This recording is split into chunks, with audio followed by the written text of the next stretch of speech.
Good evening and salutations, my B&B fans.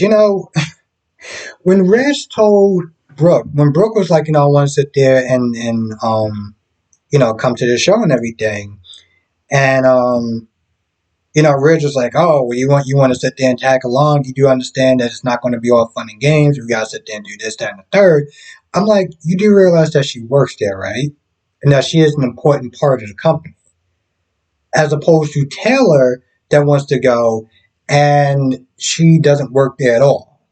I found that very funny that he said that, and I'm like, dude, are you serious? Now, of course, the real reason why she wants to sit there and go there is to sit there and keep an eye on Hope. So you got Hope and you got Thomas. They're talking in the room or whatever about the outfit and just how excited they are to sit there and go to Rome and the show and everything like that. And just talking about how successful the whole line and everything that's going to be. So they're laughing and joking and stuff. And of course, Brooke just kind of, she kind of peeks in. She's like, oh, yeah, I get a little bit too chummy. So, of course, she walks in there and Thomas leaves. And once again, I feel like at this point, we done had the same conversation in this episode with so many people, the same repetitive conversation that in a lot of ways almost felt like, what was the point of even doing this review? All she says, literally, is, I'm going with you to chaperone you. This is the only part of the conversation that's actually different, is that she wants to go there to make sure that Hope is going to be on her best behavior. And of course, Hope is all like, oh, you don't trust me, this, that, and the third. You don't, how insulting it is. You think I can't sit there and keep my vows, and blah, blah, blah, blah. Now, there's one part towards the end of this episode that I was just like, what am I watching? What am I watching? I mean, listen, this looked like it was damn near Skinamax at this point. Like, she has this fantasy, this daydream of her being in Rome and being in, I don't know, some part of the castle or Colosseum or something like that, some room or dungeon or something, and she seemed like she was just getting it on with, I'm assuming, Thomas, even though they didn't show his face. And she has the whole hair whipping around and like the sweat, like they've been going at it for a couple hours or whatever. And I'm just like, this is such an odd scene. And like the music and everything, like you gotta watch it to actually understand what I'm talking about.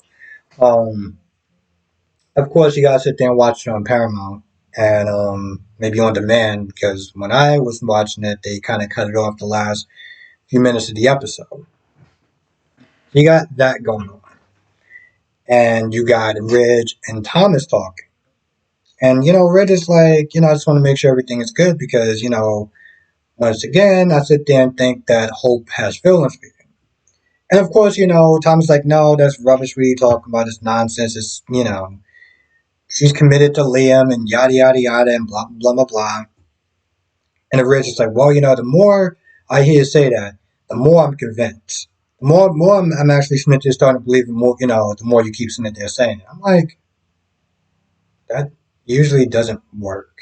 Listen, if somebody kept telling me the same thing, like, no, she doesn't have feelings, or, nothing's going to happen. I'm going to be totally fine. Nothing's going to happen. I'm going to be totally fine.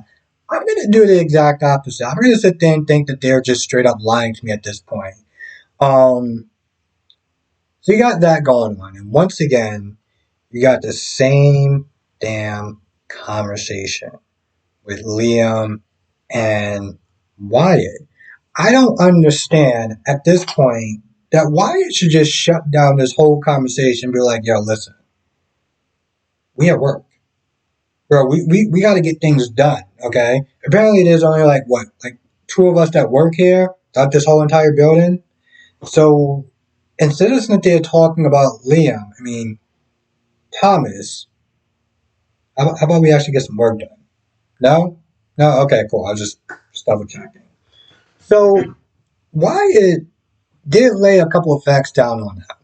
Like, yo, you do understand that, like, he is the designer.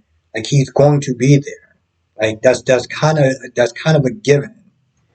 Now, of course, he's like, he has an idea. He's like, maybe they could sit there and do a Zoom. He doesn't need to actually physically be there. And of course, Liam is like, nope, that's not going to work. She's not going to sit there and go with it. But, at one point, Wyatt is like, why don't you sit there and just try to talk to him? Don't, pretty much like, don't come at it from a caveman's point of view. Just really sit there and express your feelings. At this point, I'm like, maybe you should just,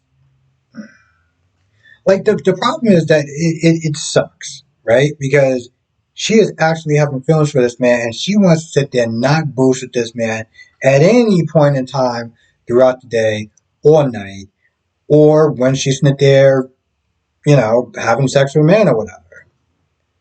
But he doesn't know that, right? So it's one of those things where it's like, you said it or you could sit there and say. At this point, it's just literally sitting there beating a dead horse. You have yelled, you have been angry, you have sat there and tried to talk to her in a nice way, in a calm way, in a rational way. Nothing is working. But of course, he can't just sit there and be like, all right, cool. Because it's just not within his nature. And apparently, it's not within Brad's Bell wheelhouse to sit there and just have to do chill until something winds up happening. Which is why we usually get the same annoying conversations with Leah.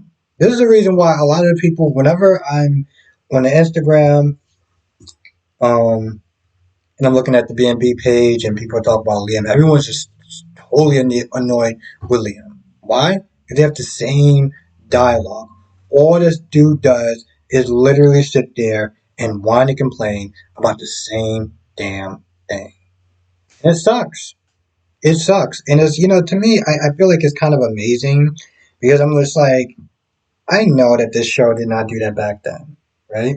It couldn't have done that back then. I can't imagine the dialogue being that repetitive. I just can't. I don't know what happening now. Um, because in reality, it was almost just like it was yesterday. Like nothing really changed, except for I don't think that Taylor was there. So maybe like that's the difference. Again, I can't sit there and believe that Rich was like, oh, you want to tag along? You want to tag along? Bro, she works here. Or did you forget that? I don't. Who wrote that line in there? Oh, yeah, Brad Bell. What am I saying?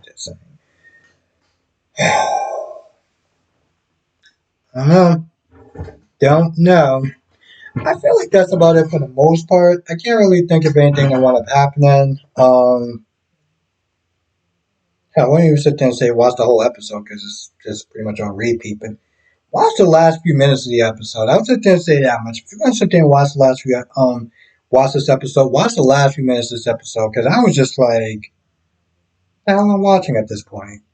What am I watching at this point? I can't really think of anything else wound up happening. If I miss anything, you know what to do at this point. Come to the live stream tonight, 8 p.m. Eastern, 5 p.m. Pacific. We're going to be sitting there talking about, well, pretty much, we'll talk about all four of them, even though nothing wound up happening with GH because it was a rerun. But we'll sit there and talk about all four of them anyway. Just the soaps in general, GH, YNR, BNB, and Days of Our Lives. So with that being said, I'm going to go. I want to thank you for watching. Stay safe. I'll see you in the next video.